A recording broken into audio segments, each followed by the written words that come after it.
SPBU 2435134 yang berada di Jalan Pangeran Antasari, Kelurahan Tanjung Baru, Kecamatan Kedamaian, Kota Bandar Lampung, mengalami kebakaran Kamis 8 Mei 2025, sekitar pukul 7 pagi. Kepala Dinas Pemadam Kebakaran dan Penyelamatan Damkar Kota Bandar Lampung, Antoni Irawan, mengatakan pihaknya telah memadamkan api di SPBU tersebut.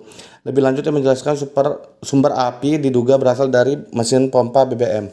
Menurut Bapak Agus, selaku pengawas lapangan, api diduga berasal dari konsleting listrik yang berasal dari mesin pompa yang digunakan untuk keluar masuknya BBM ke penampungan. Lalu api menyambar ke dispenser di slab. Akan tetapi penyelidikan lebih lanjut akan dilakukan oleh pihak berwajib. Pihaknya menunjukkan 1 unit mobil pemadam dan 4 personel ke lokasi. Proses pemadaman selesai pukul 7.37 WIB. Pokok yang terbakar penampungan dispenser di slide.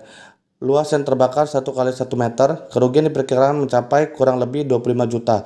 Beruntung tidak ada korban jiwa akibat kebakaran tersebut. Ya, jadi pagi hari ini pada kurang lebih pukul 7 pagi terjadi kebakaran di SPBU Antasari.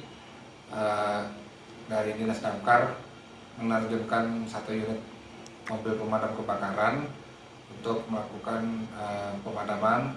Alhamdulillah ketika kita sampai di lokasi, api sudah berhasil dipadamkan oleh petugas SPBU sehingga alhamdulillah tidak menimbulkan korban jiwa. Dari Dinas Damkar melakukan identifikasi dan pengecekan untuk memastikan jangan sampai terjadi kebakaran kembali di lokasi SPBU tersebut. Dari informasi yang kita dapat, awal mula penyebabnya apa sih, Pak Kadis? Ya, jadi informasi dari karyawan ataupun security SPBU, api diduga dari pompa penampungan BBM yang kemudian terbakar sehingga menyulut juga menyambar ke dispenser Dexrite yang ada di SPBU. Dari yang kita lihat, ada kerusakannya pada apa aja itu, Pak Kadis, yang kita lihat? Ya, jadi kerusakannya mesin pompa untuk BBM, geronteng BBM, dan juga 1 unit dispenser pompa Dexrite yang ada di SPBU.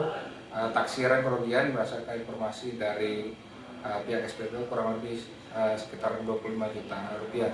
Tetapi untuk kepastian penyebab ini masih dalam penanganan pihak berwajib. Ya, 1, 2,